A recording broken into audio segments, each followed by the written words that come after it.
तो पहले अगर फर्स्ट टॉपिक की बात करें, हमारा जो कैंसर ट्रीटमेंट से संबंधित जो है हमारा टॉपिक है, तो कैंसर ट्रीटमेंट में क्या किया है, क्यों हम पढ़ रहे हैं, क्योंकि द हिंदू में प्रकाशित है, ब्यूरो ऑफ इन्वेस्टिगेटिव जर्नलिज्म।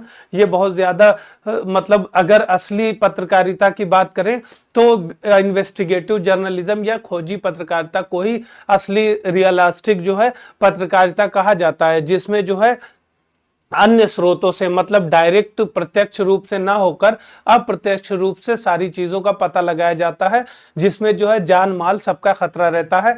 जैसा कि आपने अगर बड़े घोटाले की बात करें तो बोफोर्स घोटाला जो कि एन राम द्वारा प्रकाशित किया गया था, ये द हिंदू के ही वो टीम मेंबर थे, और जब वहां पर स्कैंडिनेवियन कंट्री में इससे संबंधित घोटाला सामने आया था तो उसमें भी इन्वेस्टिगेटिव जर्नलिज्म की ही बात हुई थी। और फिर बाद में 2G स्पेक्ट्रम या जो बड़े बड़े घोटाले आप जो अभी लिकर स्कैम या शराब घोटाले से संबंधित दिल्ली सरकार के अगेंस्ट आया था, इसमें भी इन्वेस्टिगेटिव जर्नलिज्म से ही सारी बातें जो है बाहर आई थी। तो अगर इसलिए बता दिया कि आपको जानना जरूरी है कि खोजी पत्रकारिता किसे कहते हैं, कि अगर अवार्ड मिल रहा है जैसे GD रामनाथ गोयनका अवार्ड जो मिलता है, तो अवार्ड में सबसे ज्यादा इंपॉर्टेंट जो माना जाता है जो अवार्ड, वो इन्वेस्टिगेटिव जर्नलिज्म से संबंधित ही अवार्ड को सबसे ज्यादा बहुमूल्य अवार्ड माना जाता है। ठीक है, तो इसने ये पता किया है कि जो विश्व भर में भेजी जाने वाली कई कैंसरकारी जो दवाएं हैं, कैंसर से संबंधित दवाएं हैं, वो गुणवत्ता परीक्षण में विफल रही हैं, यानी जो है जो इसका जो टेस्टिंग हुआ है तो उसमें विफल रही हैं। अब अगर सामान्य कीमोथेरेपी, अभी हम आगे देख लेंगे कि कैंसर का ट्रीटमेंट किस प्रकार होता है, कौन कौन से तरीके अपनाए जाते हैं, जो बहुत बेसिक तरीके हैं, आपने सुना होगा। आप कैंसर ये समझ लीजिए कि कैंसर किसे कहते हैं, तो आप जो है ज्यादातर आपका कॉन्सेप्ट क्लियर हो जाएगा। कैंसर का मतलब होता है अनियंत्रित रूप से कोशिकाओं की वृद्धि। ठीक है, जैसे कि अभी हम क्या है कि भोजन कर रहे हैं, जो भी मिनरल्स ले रहे हैं, तो हमारी जो कोशिकाओं की दर है वो 1 है, या फिर बताया था 2 है, या फिर 4 है, 8 है, 16 है। तो इसके बीच में जो है एक टाइम पीरियड लगता है। ठीक है, अगर ये कार्य होने में हमारा मान लेते हैं कि 1 साल लगता है, ठीक है, एग्जाम्पल के तौर पे ले लेते हैं कि ये कार्य में 1 से 16 तक पहुंचने में 1 साल लगता है। ठीक है, लेकिन अगर यही प्रक्रिया जो है 1 से 16 तक की क्या हो कि अगर ये 1 महीने में ही हो जाए, ठीक है, 1 महीने में हो जाए या फिर 15 दिन में हो जाए, ठीक है, तो फिर क्या होगा, इसको क्या बोला जाएगा, अनियंत्रित वृद्धि। तो अनियंत्रित वृद्धि में क्या होगा कि जैसे किसी को किडनी में कोई चीज है, कैंसर है या कैंसरकारी कोशिका है, ठीक है, कैंसर सेल, तो वो क्या होगी, अनियंत्रित वृद्धि होने लगी। तो होता क्या है कि वो जो है ब्लॉक कर देगी सारी अन्य कोशिकाएं हैं उनको ब्लॉक कर देगी, जिससे जो है रेस्पिरेटरी प्रॉब्लम हो जाएगी, या फिर जितनी भी प्रॉब्लम होती है वो सारी प्रॉब्लम सामने आ जाती है। ठीक है, तो उसी चीज को इसमें क्या किया जाता है, कीमोथेरेपी हो या फिर सर्जरी हो या फिर अन्य माध्यम जो भी यूज करते हैं, या मतलब कोई इंजेक्ट करते हैं कोई दवा जिससे जो है वो सेल मर जाए, तो इसमें कैंसर जो ट्रीटमेंट होता है उसमें मेन मुख्य जो लक्ष्य होता है, ऐसे जो टारगेट होते हैं या कैंसरकारी जो सेल होते हैं उनको समाप्त करना होता है। ठीक है, तो जैसे अगर आप सर्जरी में भी देखे होंगे कि कैंसर का जब ट्रीटमेंट होता है तो वो जो कैंसर वाले कोशिका होती है उसको जो है बाहर निकाल दिया जाता है। ठीक है, यही प्रोसेस है इसका कैंसर का। तो कैंसर की आप बेसिक डिफिनेशन समझ गए कि कोशिकाएं जब बढ़ने लगती हैं अनियंत्रित यानी तेजी से, ठीक है, तो उसको कंट्रोल जो बाकी जो डैमेज होता है उससे, उसी को कैंसर कहते हैं। ठीक है, और जो सेल होती है जो बढ़ रही होती है अनियंत्रित दर से, उसको कैंसरकारी कोशिका या कैंसरकारी सेल कहते हैं। ठीक है, अब इसमें जो है सामान्य कीमोथेरेपी दवाओं में जो इसमें जो परीक्षण पर खरी नहीं उतरी है उनके बारे में अगर हल्का हल्का इसलिए बता दे रहे हैं कि कभी कभी प्रीलिम्स में दवाओं का नाम भी पूछ सकता है, तो सेंटेंस में पूछेगा, तो आप कंफ्यूज ना हो, कहीं ना कहीं आपको एक तरीका पता हो। ठीक है, अब पहला जो आता है सिस्प्लेटिन। ठीक है, सिस्प्लेटिन क्या होती है कि प्लेटिनम, जो नाम से ही है प्लेटिनम आधारित है। प्लेटिनम जो है एक कैंसरकारी जो कोशिकाएं हैं उनको जो है, क्योंकि प्लेटिनम में वो गुण होता है जो कैंसरकारी जो सेल होते हैं उनको डैमेज कर सके या उनको समाप्त कर सके, जिससे उनकी क्रियाविधि को नियंत्रित किया जाए। तो ये दवा लिया जाता है जो कि प्लेटिनम बेस्ड होती है और फिर किस में यूज होती है, टेस्टिकुलर कैंसर होता है, ओवेरियन कैंसर होता है, या ब्लैडर से संबंधित होता है, या लंग कैंसर होता है, उसमें इसका इलाज किया जाता है। फिर इसका क्या काम करता है, तो अब आपको पता है कि कैंसर किसे कहते हैं। तो काम क्या होगा, जो कैंसर डीएनए से जुड़कर जो है विभाजन को रोकता है। ठीक है, तो आप समझ गए कि कैंसर में क्या होता है, क्योंकि कोशिकाओं का विभाजन जो अनियंत्रित दर से होता है, तो उसको क्या है, जो भी क्रियाविधि होगी, चाहे वो रेडिएशन से हो, चाहे सर्जरी हो, चाहे दवा ले, मुख्य मकसद क्या होगा उस दवा का, कि जो डीएनए या जो सेल को जो भी चीजें बढ़ा रही हैं उस चीज को रोकना या नियंत्रित करना। ठीक है, तो इसके दुष्प्रभाव क्या है, कि किडनी डैमेज हो रही है, बीमारियां हो रहा है, इम्यून सिस्टम कमजोर हो रहा है, सुनने में समस्याएं आ रही, तो ये जो है इसके साइड इफेक्ट देखे गए। तो इससे आप समझ गए किडनी डैमेज हो रही है या इम्यून सिस्टम हो रहा है कमजोर, तो क्या हो रहा है कि वो जो बाकी के अगल बगल के सेल्स हैं उनको कमजोर कर दे रहा है। ठीक है, या उन पर निगेटिव जो इंपैक्ट या प्रभाव डाल रहा है। तो अब दूसरी दवा के बारे में बात करें जो इस टेस्ट में खरी नहीं उतरी है, तो ऑक्सीलिप्लेटिन है। ठीक है, तो ऑक्सीलिप्लेटिन में क्या है कि ये भी प्लेटिनम आधारित है, ज्यादातर जो है जो दवाएं हैं वो प्लेटिनम बेस्ड हैं। इसमें क्या है कि जब एडवांस स्टेज पे कैंसर होता है वहां पर इसको यूज किया जाता है, और क्रियाविधि सेम है इसकी, क्योंकि जो एक तरह की दवा होंगी तो उनका जो कहीं ना कहीं एम या ऑब्जेक्टिव होगा वो सेम ही होगा। ठीक है, बस कंपोजिशन दवा का चेंज होगा जिससे इफेक्टिविटी बढ़ जाए। जैसे कि आप समझ सकते हैं कि कोई दवा जो है 250 mg की जगह 500 mg ले लिया जाए। ठीक है, या फिर कॉम्बिनेशन में और हार्ड चीजें मतलब मिला दी जाए जिससे जो दवा और ज्यादा मतलब इफेक्टिव हो, प्रभावशाली हो। तो क्योंकि इसको जो है एडवांस स्टेज पे जब कैंसर हो जाता है तब लिया जाता है, तो इसमें क्या है इफेक्टिविटी यानी प्रभावशीलता बढ़ जाती है। बाकी चीजें जो है समान होती, कार्य भी समान ही होता है, क्योंकि आप सभी जितने भी एस्पेक्ट होंगे समान होंगे। आपको इसलिए बार बार ये बात दोहरा रहे हैं कि आपको अगर कैंसर के बारे में छोड़िए, अगर आपको बीमारी के बारे में एग्जैक्ट पता है कि वो इम्यून सिस्टम से संबंधित बीमारी है या कैंसर बढ़ा है, जैसे कि आपको कोरोना अभी आया था, तो कोरोना किससे संबंधित था, इम्यून सिस्टम से संबंधित था, या प्रतिरक्षा तंत्र को कमजोर कर रहा था। या एड्स जैसे HIV जो वायरस होता है, तो वो क्या करता है, वो कोई अपने आप में अलग चीजें नहीं करता, वो क्या है आपकी प्रतिरक्षा तंत्र को कमजोर कर देता है, यानी एकदम एकदम मतलब इस तरीके का कर देता है कि अगर आपको छोटी सी चोट लग जाए तो आप वो सही नहीं होगी, या छोटी सी बीमारी होगी तो सही नहीं होगी। तो ऐसे में क्या होता है कि जब ये सिस्टम आपके साथ जो अफेक्ट कर देता है आपकी बॉडी को, तो जब कोई छोटी सी भी बीमारी हो जाएगी जो आपको एक दिन में सही हो जा रही है, वो सही ही नहीं होगी आपकी, वो सालों साल लग जाएगा, वो आपकी मृत्यु का कारण बन सकता है। तो इसीलिए क्या होता है कि सब दवाओं के जो उसका प्रभाव होता है उसको कंट्रोल करने के लिए दवाएं दी जाती है। तो अगर आपको किसी मतलब कोई भी रोग से या विकार से या किसी बीमारी से उसका रीजन अगर पता लग जाएगा कि उसका रीजन क्या है और वो उससे बॉडी में या शरीर में क्या क्रियाविधि हो रही है। जैसे कैंसर में हमने देखा कि जो सेल है वो अनियंत्रित रूप से बढ़ने लगता है, उसी तरह जैसे कोरोना में जो है हमारा प्रतिरक्षा तंत्र कमजोर कर देता है, या HIV में हमारा जो है प्रतिरक्षा तंत्र कमजोर हो जाता है। तो इस तरीके की चीजें अगर हमें याद रहेगी तो पता लग जाएगा कि दवा का काम क्या होगा, कि जो भी हम दवा लेंगे तो इसमें जो कैंसरकारी दवा लेंगे या कैंसर से संबंधित दवा लेंगे उसका काम होगा जो ये अनियंत्रित रूप से जो सेल का विभाजन हो रहा है या कोशिका का विभाजन हो रहा है उसको समाप्त करना। उसी प्रकार HIV संबंधित दवा जो लेते हैं उसका काम ये होता है कि जो हमारे प्रतिरक्षा तंत्र है उसको कमजोर मजबूत करे। ठीक है, तो ये चीज आप क्लियर रखिएगा। फिर थर्ड दवा आती है हमारी साइक्लोफॉस्फेमाइड। ठीक है, ये क्या होता है कि ब्रेस्ट कैंसर से ल्यूकेमिया, sarcoma, लिम्फोमा, ठीक है, तो इन सारे कैंसर से रिलेटेड होता है।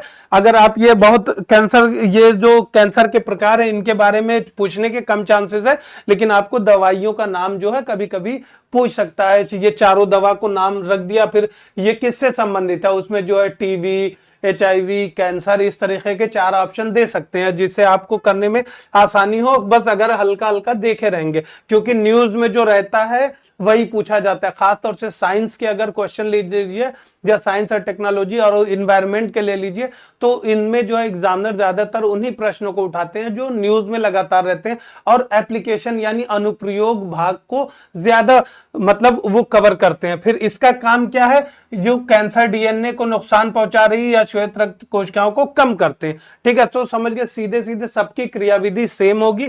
दुष्प्रभाव की बात करें इसका, तो जो ब्लैडर में सूजन हो रहा है या प्रतिरक्षा दमन यानी इम्यून सिस्टम को कमजोर करता है। फिर उसके बाद आगे अगर हम बात करें तो डैक्सोरोबिसिन, ठीक है, इसका क्या, इसको रेड डेविल नाम से भी कहते हैं। ये बस ऐसे ही फैक्ट है कि आप एक बार देख लीजिए, कभी अगर आया बाई चांस तो आपको याद रहे। वैसे ये पूछने की मतलब पूछे जाने की बहुत कम वो है, मतलब आशा है, लेकिन रेड डेविल नाम से भी इसको जाना जाता है। अब इसका क्या, ये कहां पर यूज हो रहा है? Same, breast cancer, leukaemia, lymphoma, sarcoma. ठीक है, इसका क्या काम है?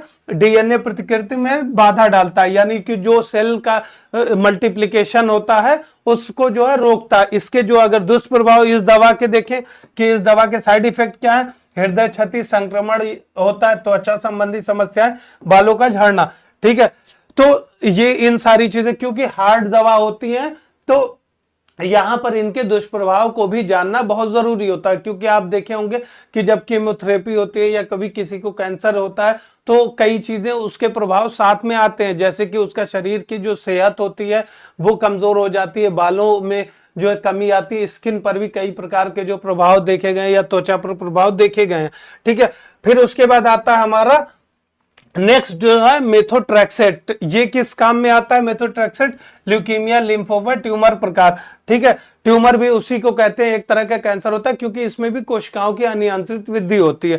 ठीक है, इसलिए कैंसर कहां पे हो रहा है ये भी बहुत ज्यादा इंपॉर्टेंट होता है। अगर जैसे कोई बाहरी या फिर मतलब ऐसी जगह हो रहा है जिसको आसानी से ट्रीट किया जा सकता है तो उसमें तो हो जाता है, लेकिन क्या होता है कि जैसे सिगरेट पीने से होता है कैंसर या अन्य तरीके से होता है जिसमें जो है हैवी या ऑपरेशन या कीमोथेरेपी या हैवी रेडिएशन की या विकिरण की जरूरत पड़ती है, तो उसमें जो है बॉडी पे ज्यादा असर पड़ता है, जिससे जो इम्यून सिस्टम भी कमजोर हो जाता है और जो मृत्यु के ज्यादा चांसेस आते हैं। लेकिन अब इसके क्या क्रियाविधि क्या है? डीएनए संश्लेषण को अवरुद्ध करता है, मतलब कि जो डीएनए को जो साइन सिग्नल दिया जाता है जिससे जो है डीएनए जो सेल्स होते हैं वो प्रतिक्रिया करते हैं और बहुत तेजी से बढ़ते हैं, उन पर जो है एक रोक लगाते हैं। फिर ये उच्च खुराक स्तर पर विषाक्त और अन्य जो है प्रभाव ये हैं।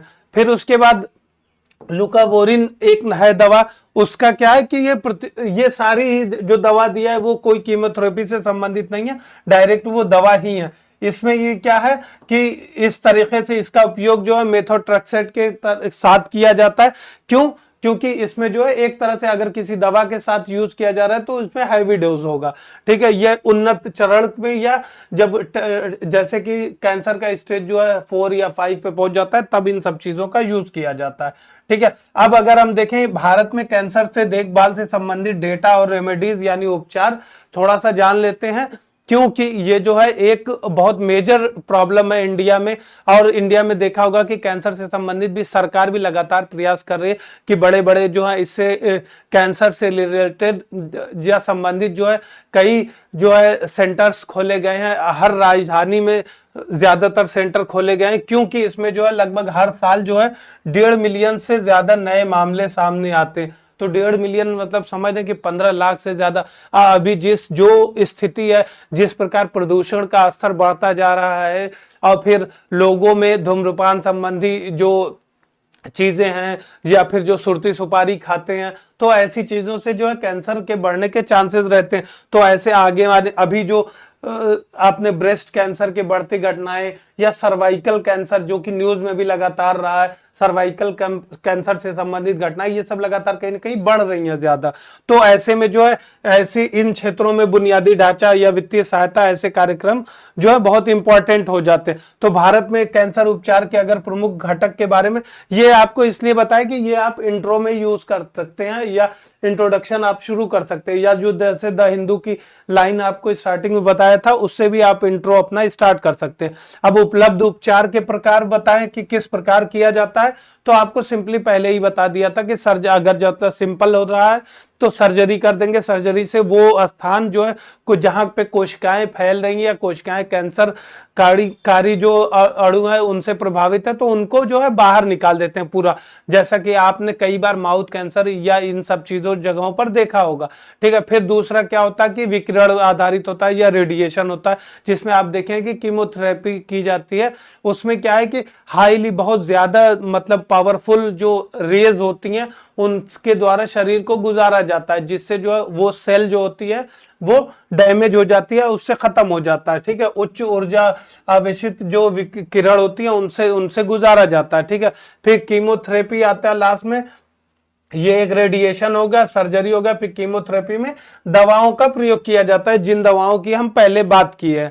फिर उसके बाद इम्यूनोथेरेपी और लक्षित थेरेपी, इसमें भी सेम प्रोसेस को ही इसी तरह मतलब कि कीमोथेरेपी किया जाता है, साथ में रेडिएशन भी किया जाता है। ऐसा जो हाईली स्टेज पे या चरण 4-5 का रहता है कोई, तो किया जाता है। फिर उसके बाद बोन मैरो ट्रांसप्लांट भी किया जाता है। इसमें क्या करते हैं, जो ल्यूकीमिया होता है जिसमें कि जो है ब्लड सेल्स में ही कैंसर हो जाता है, तो वैसे में क्या होता है कि जो बोन मैरो होता है उसी को रिप्लेस कर देते हैं या उसको ट्रांसप्लांट कर देते हैं। फिर उसके बाद क्या होता है कि कई बार क्या होता है कि जो पैलिएटिव केयर के बारे में बात करें लास्ट स्टेज पे, तो जैसे कि 5th स्टेज पे है जिसमें बचने की कोई संभावना नहीं है, तो उसमें जीवन को बनाए रखने और चलते रहने के लिए जिन दवाओं का यूज किया जाता है उसको जो है पैलिएटिव केयर कहते हैं। ठीक है, अब सरकारी समर्थन और पहल के बारे में शॉर्ट में देख लें तो कैंसर, मधुमेह या हार्ट से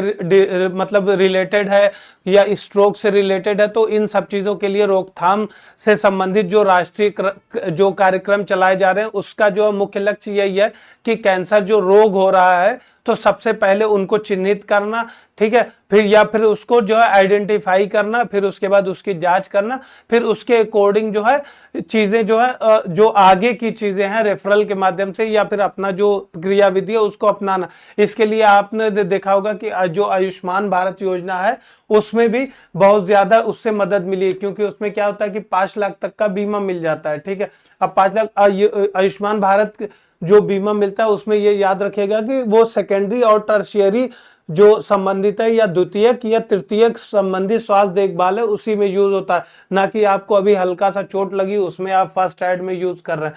तो ये याद रखिएगा कि ये किसके लिए कभी कभी पूछ देता है और उसमें प्राथमिक भी ऐड कर देता है, तो वो प्राथमिक में कंफ्यूज मत होइएगा, ये जो है द्वितीयक और तृतीयक से संबंधित है। ठीक है, इसमें क्या है कि इस तरह के सेंटर भी बनाए जा रहे हैं। ये कैंसर जो है टर्शियरी से आता है या तृतीयक संबंधी जो सेवाएं हैं स्वास्थ्य सेवाएं उसके अंतर्गत आता है। ठीक है, तो इसमें क्या है कि जो हाईली या एडवांस स्टेज में हो जाता है तो उनको जो कैंसर से संबंधित जो है जो जैसा कि पहले बताया था कि रिसर्च सेंटर और जो है इससे रिलेटेड जो मतलब नैदानिक परीक्षण से संबंधित जो स्थल है या संस्थान है उनकी भी संख्याओं को जो है सरकार द्वारा बढ़ाया जा रहा है, और इवन जो है बड़े बड़े क्लस्टर भी बनाए जा रहे हैं कि हर जो एक क्षेत्र को कवर करते हुए वहां पर सुविधाओं की आसानी जो है नजदीकी क्षेत्र में ही मिल जाए। फिर वित्तीय संबंधी सहायता जो दी जा रही है वो जैसे पहले ही बताता है आयुष्मान भारत के तहत जो है मुफ्त इलाज मिल जाता है 5 लाख तक का। ठीक है, जिसमें एक बड़ी जनता को कवर किया जा रहा है लगभग जो कि 50% से ज्यादा है। फिर उसके बाद जो है कैंसर रोगी कोष जो एक अलग से बनाया गया होगा, और आप अगर गैर सरकारी योजनाओं में देखें तो आप कई हॉस्पिटल में या कई एनजीओ जो है इस कैंसर को लेकर जो है बहुत अच्छा काम कर रहे हैं कि जो कि कलेक्शन भी कर रहे हैं, एक तरह से डोनेशन को बढ़ावा दे रहे हैं कि जिससे जो लोग पीड़ित है कैंसर से उनका इलाज जो है आसानी से किया जाए। राज्य स्तर पर भी बीमा योजनाएं कुछ कैंसर से संबंधित चलाई जा रही हैं, जैसे तेलंगाना और आंध्र प्रदेश में आरोग्य श्री। ठीक है, ये कुछ फैक्ट है, इनको याद रखिएगा आप। अब इससे रिलेटेड अगर अभी जो रिसेंट एक्टिविटी है तो उसमें अगर आप या वे सजेशन में आप इफेक्टिविटी को बढ़ाने से संबंधित जो फैक्ट है वो लिख सकते हैं कि प्रभावशीलता और बढ़ाई जाए, क्योंकि आपको पहले भी बताया था कि स्कीम्स और योजनाएं बहुत ज्यादा हैं, बस जो देर है वो उसके इंप्लीमेंट सही से करने की है। तो इसमें क्या है कि अगर अभी रिसेंट हालिया गतिविधि में देखें तो जो डिजिटल कैंसर रजिस्ट्री भी बनाई जा रही है, इसमें AI का यूज कर दिया जा रहा है जिससे जो आसानी से पता लगाया जा सके। और फिर AI के यूज का हमने जो करंट अफेयर में भी किया था कि कैसे किस प्रकार जो कैंसरकारी जो क्रिस्पर टेक्निक में यूज किया जा रहा है, या फिर CAR-T सेल थेरेपी जो है वहां पर यूज किया गया, किस प्रकार AI को, जिससे प्रिसीजन हो, मतलब सटीक विश्लेषण पता हो और फिर सटीक नैदानिक परीक्षण हो, जिससे जो है ज्यादा अन्य जो अड़ोस पड़ोस की जो सेल हैं, जो कैंसरकारी सेल के आसपास की सेल हैं, वो ज्यादा प्रभावित ना हो, और फिर वो कास्ट इफेक्टिव हो, यानी लागत में सस्ता था। ठीक है, तो उसको आप पिछला जो लेक्चर इसीलिए कहते हैं कि रिवाइज करते रहिएगा, जो CAR-T सेल थेरेपी या क्रिस्पर टेक्नोलॉजी है। फिर उसके बाद जो हमने सेंटर की बात की, तो 300 से अधिक जो है कैंसर केंद्र को जोड़ने के लिए राष्ट्रीय कैंसर ग्रिड की भी स्थापना की जा रही है। फिर उसके बाद उपचार लागत को कम करने के लिए स्वदेशी कैंसर दवाओं का भी विकास लगातार किया जा रहा है, जो कि आपने देखा होगा जब भी पेटेंट की बात आती है या पेटेंट से संबंधित मुद्दे आते हैं, तो इंडिया का इसमें बहुत बड़ा ये कैंसर को लेकर रहता है कि कैंसर की दवाएं जो हैं वो जेनरिक बनाई जाएं, जिससे जो है आम उपभोक्ता या आम रोगी या गरीब जो रोगी हैं वो भी कैंसर संबंधी दवाएं ले सके। क्योंकि अगर आप एक्चुअल में देखेंगे तो ये कैंसर से संबंधित दवाएं बहुत महंगी होती हैं, जो कि एक आम आदमी की रीच से जो है बाहर है। तो इसलिए जेनेरिक दवाओं के लिए बहुत ज्यादा प्रमोट करती है इंडिया में, जिसका जो है पश्चिमी देशों द्वारा या जो MNCs हैं, मल्टीनेशनल कंपनीज जो फार्मा के लेके, वो बहुत ज्यादा इसका अपोज कर रही हैं इस कदम का। लेकिन भारत सरकार द्वारा लगातार प्रयास किया जा रहा है कि कैंसर से संबंधित जो है जेनरिक दवाओं को प्रमोट किया जाए। तो ये कुछ पॉइंट्स थे इस तरीके के, इसमें जेनरिक दवा भी ऐड कर लीजिएगा। तो इन्हें आप मेंस में भी यूज कर सकते हैं, प्रीलिम्स में तो आपको फैक्चुअली जो है कॉन्सेप्ट बिल्डिंग के लिए यूज होंगे। इसको जो हिंदू में ब्रीफली आज कवर किया गया।